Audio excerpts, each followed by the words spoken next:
No uses of concave mirror में अगर आप याद करें मैंने वही बोला, तो मैंने आपको जो वेरियस इमेजेस फॉर्मेशंस बताई थी, उनके हिसाब से अगर आप इनको याद कर लें तो वो आपका नाम क्या था, जब आपका नाम ऑब्जेक्ट आपका नाम ऑब्जेक्ट इन्फिनिटी में था। तो देखो मैं यहाँ ये डिस्कस नहीं कर रहा हूँ कि पोजीशन ऑफ इमेज कहाँ पर है, I am not discussing that thing. बस मैं सिंपल से आपको ये बताना चाह रहा हूँ कि यूसेज जनरली क्या होंगे, जैसे टीचर्स लिखाते हैं as a reflectors of the searchlight, headlight of motors, cars and projected you know for converging solar radiation in solar cookers लिखाएंगे,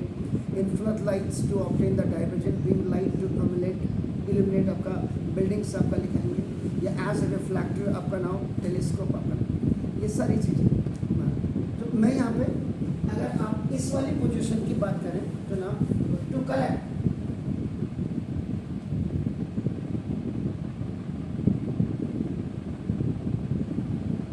solar radiations अपन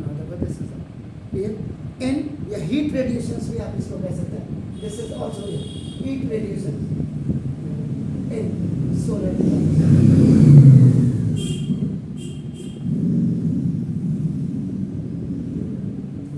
अगर आप इसके बाद दूसरे पे अगर आप करते हैं जो ना बियॉन्ड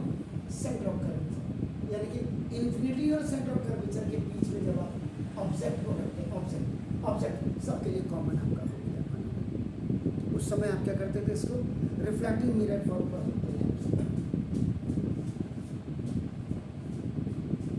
रिफ्लेक्टिव लैंप्स, ये रिफ्लेक्टिंग मिरर्स भी आप लिख सकते थे, reflective mirrors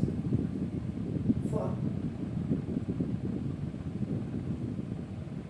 projector lamps. Now, third, जब आप एट सेंटर ऑफ कर्वेचर आप रखते थे किसको, ऑब्जेक्ट। यहाँ इमेज फॉर्मेशन की बात, नेचर की बात नहीं हो रही है यहाँ पे कि यूजेज आप कहाँ पर कैसे कर सकते हैं आपका,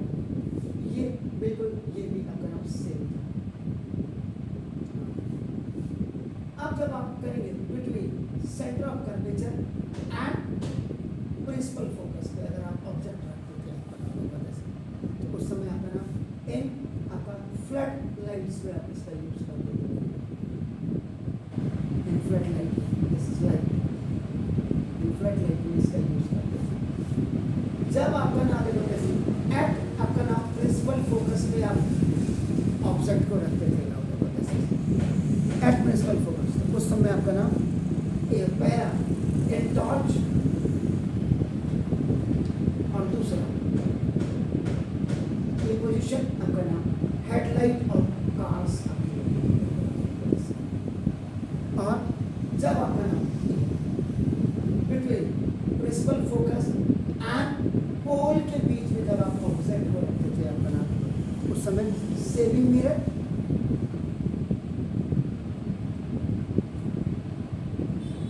एंड दूसरा आपका नाम दांत देखने वाली जो डॉक्टर होता है डेंटिस्ट नहीं होता। ये मतलब आपका टीचर आपको क्या लिखाएगा, एक कॉमन्स में लिखा देगा as a reflectors in search lights आपका नाम, headlights of mirrors, cars in projectors आपका नाम, कन्वर्जिंग आपका solar radiation in solar cookers आपका लिखा देगा, in flood lights to obtain a divergent beam आपका नाम, लाइट टू इल्यूमिनेट बिल्डिंग्स आपका नाम, एज ए रिफ्लेक्टिव टेलीस्कोप की। तो ये आपका यूसेज ऑफ कनकेव मिरर होता है। इसका मतलब सिंपल सी बात अगर आप करेंगे तो यहाँ पे आपका एक चीज़ और क्लियर हो गया है ना, तो जो इमेज फॉर्मेशन है आपका नाम इसका by concave mirror, concave mirror इसमें आपका 5 रियल एंड इन्वर्टेड, सो दूसरा 1 आपका नाम इसका वर्चुअल एंड और ये वर्चुअल एलिमेंट वाली यही है, जब आप ऑब्जेक्ट को आपके करते हैं प्रिंसिपल फोकस और पोल के बीच में आप रखते हैं तो उस समय आपकी क्या होती है, ये पीछे behind the mirror, this is behind the mirror और same side of an object. वास्तव में इसके बाद uses of convex,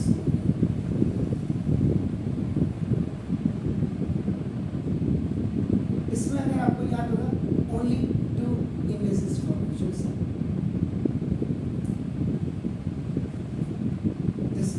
only two images formation, एक तो आपका इंफिनिटी में रखा होता है और दूसरा बिटवीन इंफिनिटी एंड पोल के बीच में आप कहीं रहेंगे। They both in both the cases आपका नाम this is virtual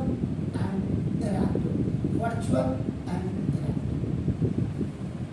कन्वेक्स है, याद रखिएगा, कन्वेक्स में वर्चुअल एंड एरर, यानी कि इसका मतलब क्या हो गया कि सेम आपका नाम कहाँ होगा, तो ये आपका इधर right hand side of mirror पे आपका होगा। तो यूजेस ऑफ कन्वेक्स में अगर आप करेंगे इन द बोथ केसेस आपने बोला आपने बना this used as a rear view mirrors in cars, buses,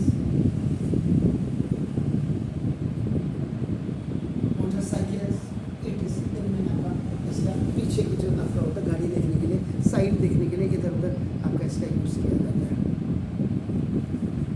now और दूसरा, एक तो ये हमने दोनों केसेस में आपका दूसरा अगर आप इसको देखेंगे जो आज की तारीख में सबसे इम्पोर्टेंट है, आज हर शोरूम के बाहर से चोरी चकारी का ज़्यादा डर होता है ना, स्नैचिंग्स का ज़्यादा डर होता है। तो ये जो आपके बाहर सीसीटीवी कैमरे लगे होते हैं, आपका नाम देखो जैसे आपका जैसा एट शॉप या आजकल आपका नाम होम्स में भी आपका यूज़ कर रहे हैं, आपका देखो ना फॉर सिक्योरिटी पर्पसेस। ये सिक्योरिटी पर्पसेस के लिए भी आपका नाम देखो जैसा ये इसका सिंपल सी बात है, आप सीसीटीवी कैमरे कह रहे हैं उनमें भी इसका यूजेस ऑफ कन्वेक्स मिरर करते हैं। Is it clear? So no please do it.